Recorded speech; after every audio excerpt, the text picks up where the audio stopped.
നമ്മുടെ ദുഃഖവും സന്തോഷവും അടിസ്ഥാനപ്പെടുത്തിയിരിക്കുന്നത് ക്രിസ്തു എന്ന് പറഞ്ഞ ഒരൊറ്റ പേരിലാണ്.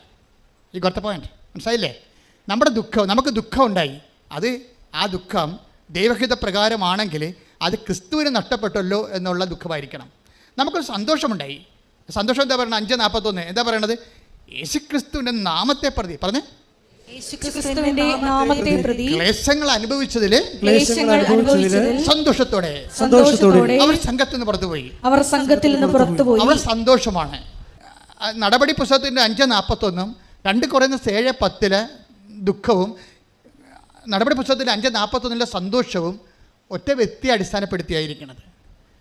ഈ ഉടമ്പടി കാലാവസ്ഥ എന്ന് പറയുന്നത് നമ്മുടെ ദുഃഖ സന്തോഷങ്ങളെ വിഷയത്തെയാണോ ഈ വ്യക്തിയെയാണോ ആശ്രയപ്പെടുത്തിയിരിക്കണം എന്നുള്ളതാണ്. നിങ്ങൾക്ക് സന്തോഷം ഉണ്ടെന്ന് പറയണമെങ്കിൽ അത് ക്രിസ്തുവിനെ പ്രതിയാണെങ്കിൽ ഇറ്റ്സ് ഓക്കെ, അപ്പോൾ നിങ്ങൾ കവനൻ്റിലാണ്.